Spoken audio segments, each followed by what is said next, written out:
have everyone here after such a long time of not being able to have people in the space, so welcome. So as a way of starting, I would like you to conjure up some memory from middle school or high school.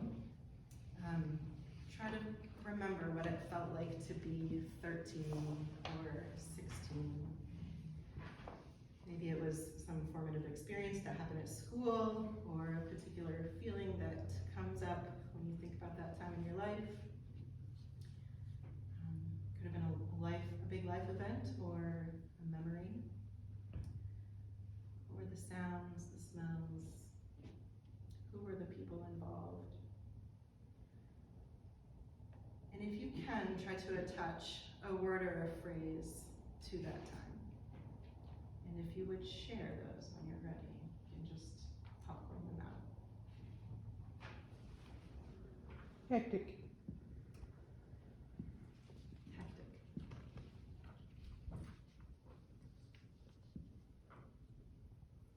Responsibility. Mentorship. Joyful. Fun. Fearful. Searching. Good. I find many of our memories fall into these two streams of these adolescent years. One is this overwhelming, kind of awkward self-consciousness, the confusion that comes along, sometimes fear. And then the other side of that is the world is opening up, right? There's excitement, there's new possibility, you're stepping into new independence, and that's thrilling, right? So no generation is immune to the tumultuous feeling life of the adolescents. And the highs and lows that come along with this developmental stage can be so extreme and also so beautiful, right? It's such a tender age, and it's so full of possibilities. It also requires us teachers and parents to step into a new sort of patience and compassion with our kids, a new kind of intuition to meet this developmental stage. And I'm going to talk just a little bit about how we do that here. Abigail spoke about the head, the heart, and the hands, and many of you, I'm sure, are familiar with this. You might have heard it, the thinking, the feeling, the willing. An example of this is last year in the Literature of Winter and Thermodynamics block.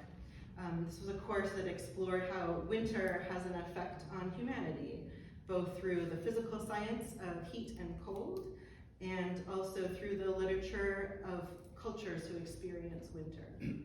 So in conjunction with this block, the high school students built a wood steamer with Mr. Palmer in the woodworking class. And they bent wood to make their own pair of snowshoes. You'll see the display here if you want to take a look afterwards. So after their snowshoes were complete, they worked with Miss Comey, who's our practical arts teacher, to lace those snowshoes, all in preparation for a winter camping trip.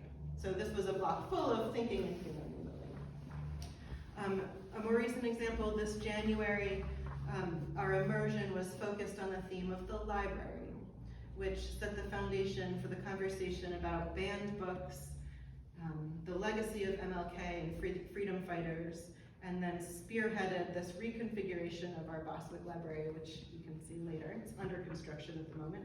The high schools have taken this up, and they are creating it after the learning that we did together. And all of these interdisciplinary courses are in line with science and how students learn. But like Abigail was saying, there's something that is present in this education that goes beyond the papers written and the shirts sewn and the outdoor expeditions and the printing of chess pieces on the 3D printer and all of that. it's no secret that from the perspective of the teenager, the social and emotional life is of the utmost importance, right? Their friends are central. Yes? And we know this as teachers. We know that the social emotional learning is important to us too, and it is woven into everything that we do. So a child who is anxious or depressed or defensive or scared can't access their education. So we must learn to work with the emotional life of the students as part of that foundation skills of our education. There's opportunity at this age for deep, deep learning in realms of social emotional capacities. We want to help students to understand themselves as people and as learners. We want them to be able to see their fellow humans and respect and honor differences. And we want them to feel a connection with the universal truths of the cosmos. And the way that we do this is to integrate learning about oneself into learning about the other in all aspects of our curriculum.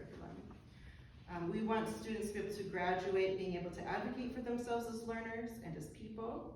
We want them to have the self-awareness enough to set boundaries for themselves and to have a deep sense of belonging and community, to know what community feels like and how to create it and how to seek it out. And we want students to be able to listen to themselves and to each other and to the wisdom of nature. I'm going to read you a letter that this was written by a former 8th grade student who wrote a letter after our outdoor education trip, which was across Lake Champlain.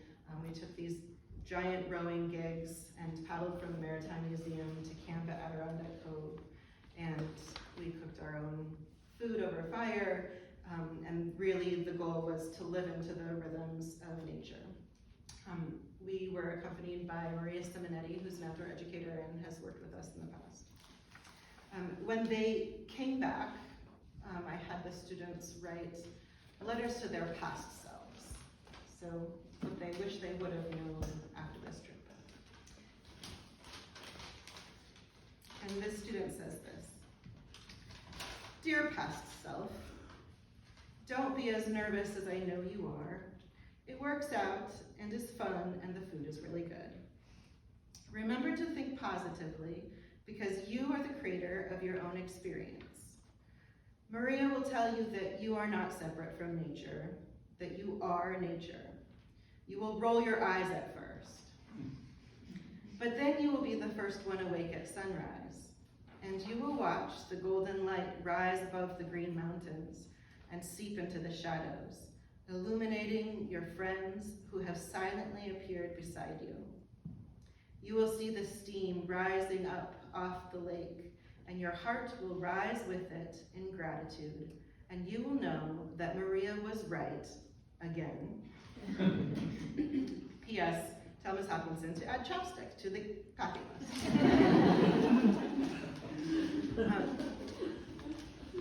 And if you saw the 8th grade play, you know the level of deep self-reflection and awareness that showed up in that question and answer session afterwards.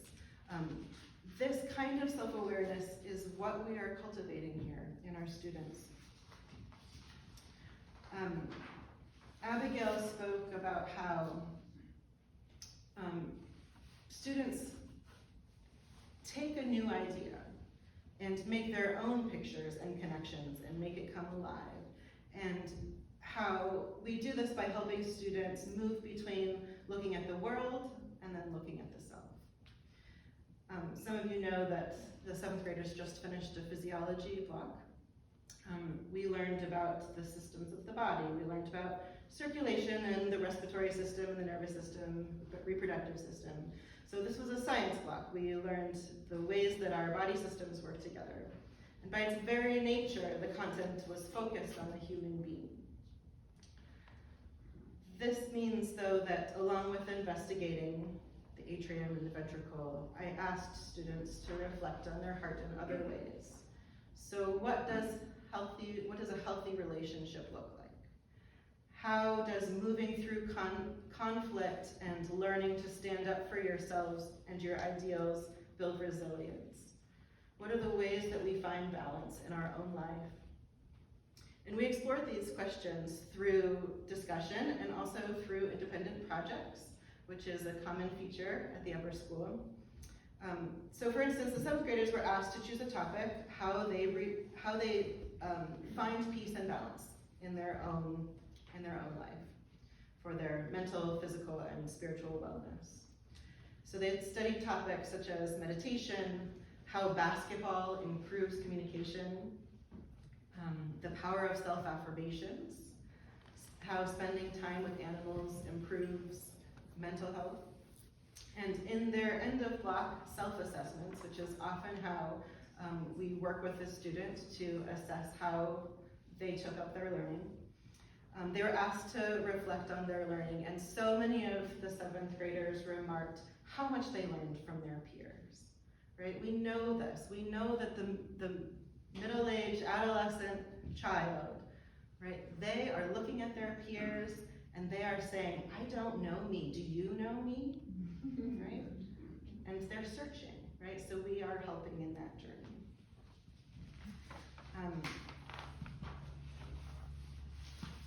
So what this looks like in a group of teens and tweens is them beginning to find a relationship with themselves that will serve them into their adult life. It looks like gratitude. It looks like practicing daily practices of gratitude. And I have to say that in my work in the middle school, I feel like you all should know as parents that your students, your children, are grateful for you. They have expressed that to me. If they're not expressing it to you, they're expressing it to me. So, yeah. So recognizing their great privilege and their gratitude for their life. It looks like cheering each other on at the basketball game. It looks like reaching out for help from a teacher. It looks like critical thinking and reflective listening. It looks like the only piece of graffiti that I've ever seen at this school, which was scribbled on a bathroom wall that said, hope. That's so great.